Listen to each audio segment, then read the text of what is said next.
demək olar deyildi. Mən də heç kimi təkrar etmək istəmirəm. Ancaq bir dənə dostum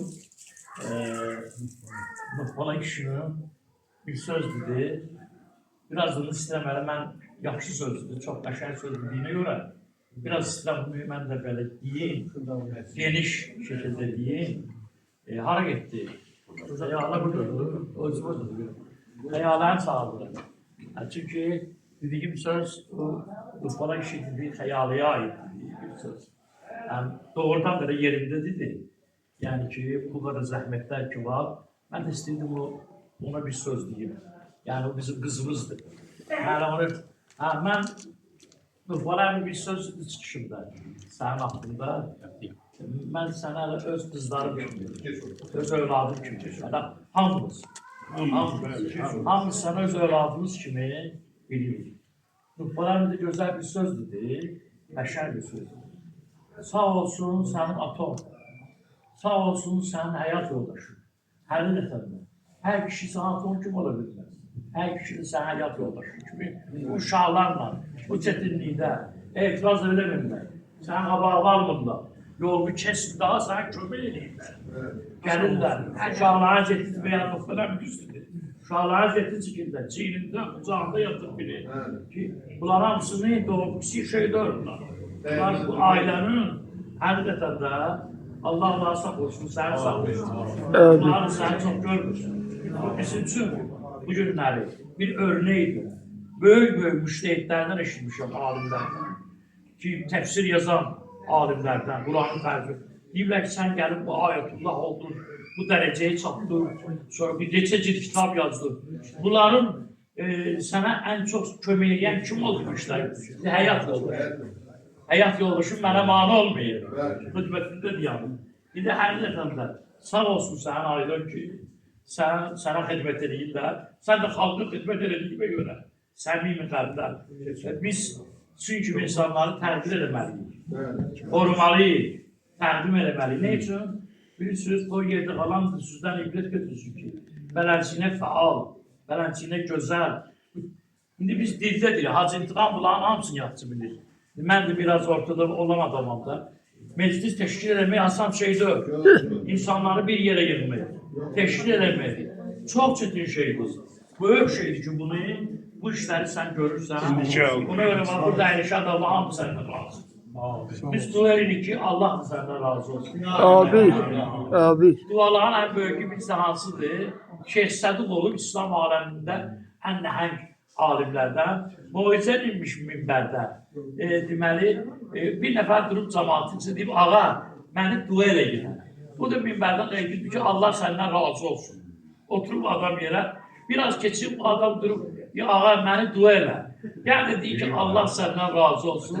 Bir gəl oturur, üçüncü dəfə durur ayağa, deyir ki, ağa, mənə dua eləsən, Allah səndən razı olsun. Ən gözəl dua budur da.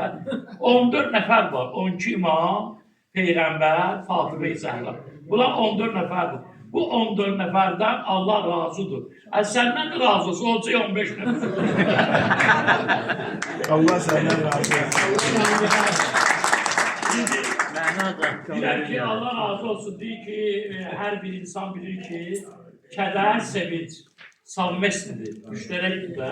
Adam görərsən ki, bir gözü ağlayar, bir gözü gülər. Yəni bu şadlıq da mütləq lazımdır, sevinç də. Deməli, axırıncı kəlmə budur, bizim bir mömin dostumuz var, dünyasını dəyişirdi. O gəldi bir gün bir meclisdə oturmuşdu. Meclis tutaranda, adətən ruhani meclis olanda, yas meclisi, üzür meclisi, Hacı Nasır ilə yaxşı bilir, Kərbəlayı Qədir var. Burada birazını mənə aralı düşürlər. Ancaq olay meclis adamızlar, bunları yaxşı bilirlər. Ancaq Kərbəlayı Qədir sən iki kəlməyə çıxımız o. Bir də mən Sübhanə deyəcəm, sonra bir də sən bir kağız oxuyarsan. Sən oxumadın, danışmadın da. Sənin gözəl söhbətlərin var. Neyse, qoy bunu deyim bir dənə. Biz təbəssüm əmrələ gəlsin. Sonra Qədir bilirsin, Kərbəlayı Qədir bir neçə kəlmə. O da meclis təşkil edəyərdir, böyük işlər görən. Neyse, deyirəm. Deməli, ruhanilər bilir, meclis adamların bilir. Meclis tutarında mollaya deyirlər ki, xətim deyirlər. Axırıncı bir söz var. bu sözü deyəndə hamı bilir ki, meclis qutarlıdır. Mesela bu da söz de budur, Kur'an ayetidir.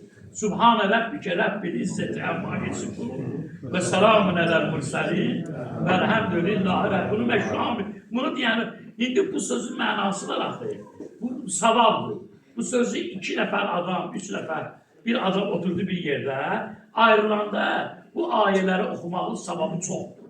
Yəni bizə 100 adam, 10 nəfər, indi biz durmalıyıq, bunu oxuyurlar meclisdə ki, bu ne için? Bu ayet Allah'ın tarifatıdır. Yani ki o müşrikler ki Allah'a başka sıfatlar verirler. Subhane Rabbike Rabbil İzzeti Amma. Allah o pis sıfatlardan uzaktır. Allah paktır. Ve selamın peygamberlerine salam olsun ve ona şükür olsun. Şimdi mənası dedi bir mümin dostumuz var, dünyasını değişip mezarı insandır. Yani bu zamanda bir meclis, Zamanlar Meclisi'dir. Meclis tutarında dediler ki Subhanəni sən deyirəm. Bu dəyərli qadirdir. Biz Subhanə Rabbike Rabbil İzzeti Amma Yesifun və selamun alel mursalin və elhamdülillahi Rabbil alemin. Zamanlar bilmirəm bu meclis adamı. Dedilər ki, ağa, bu dedin onun mənasını dedi, sizə mənasını dedi, meclis tutardı, mənasını durulmasın.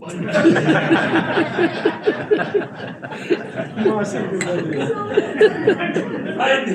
Kəblə Qədir'də xahiş edək 5-6 kəb oxusun bizim üçün.